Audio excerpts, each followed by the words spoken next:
Gojo teases Utahime by asking if she's crying, which makes her really angry, understandably.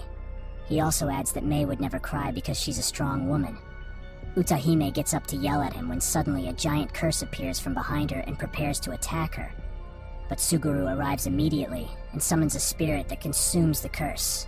Utahime is really embarrassed and even more angry. Just then, another one of their friends, Shoko, appears and asks if Utahime is alright. Utahime loves Shoko, and she immediately runs to her and hugs her. She tells Shoko not to become like Gojo and Suguru. Then Gojo and Mei talk about how he won't be here in 2 days because of some reason, which Utahime does not seem to understand. Then Mei asks where Tabari is, which shocks Gojo, Suguru, and Shoko while confusing Utahime. Gojo, Suguru, and Shoko are second-year students at the Tokyo Jujutsu High School for Sorcerers. Their teacher, Yaga, scolds them for going off the rails without supervision. Yaga asks who was responsible, and both Shoko and Suguru point their fingers at Gojo. What friends these are! Gojo gets a hammer punch to his head. Later, the three of them play around in the basketball court while discussing the nature of curses and its monsters. Suguru says that the only thing that can stop a curse from happening is the peace in people's heart. Survival of the fittest. The job of the sorcerer is to protect the weak and destroy the strong. Their sorcery exists for this reason. But Gojo does not agree with this. He thinks that if you have to force someone to do something, then you are weak.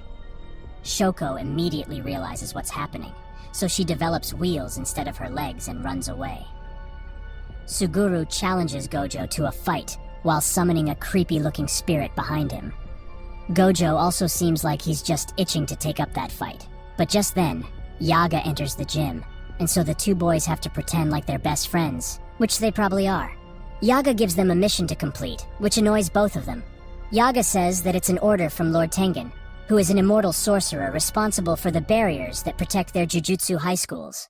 Yaga says that he wants the Holy Order and the bodyguard of a special girl, who you can see naked right here. For some reason. Plot reasons, I guess.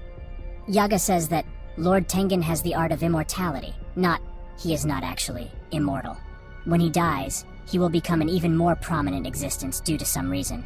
Suguru also adds that when Lord Tengen will die, the barriers around their base and all their barrier techniques will be strengthened even more.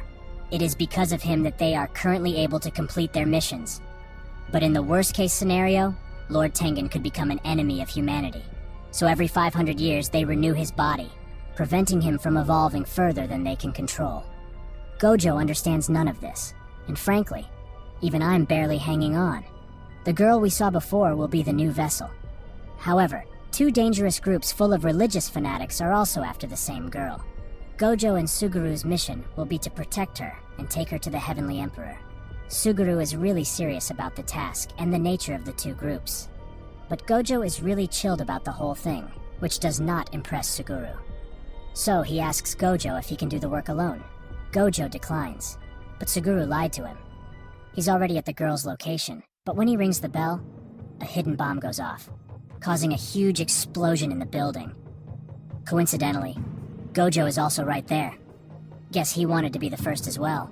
Suguru protects himself in a rubber ball spirit when suddenly, he notices their target, the girl named Riko, falling to her death. So Suguru summons some spirits to go and save her. Meanwhile, a man in a full-on military uniform, someone from one of the groups mentioned before, enters the destroyed room, telling him not to take it personally. Classic anime villain dialogue. But Suguru has managed to save Riko, thankfully. Down on the ground, another uniformed man, Bayer, throws lots of knives at Gojo, but he stops them all. Bayer claps, saying that he's impressed. Wait until Gojo claps you. Bayer wants to test if Gojo really is as strong as they say. Gojo says that he's not going to overdo it, as that would get him into trouble. So if Bayer just cries and apologizes, then Gojo won't kill him. Bayer becomes really angry at that insult. Meanwhile, the other group that Yaga mentioned, well, they're watching the whole fight from a distance. They bring in a dangerous fighter named Zenin.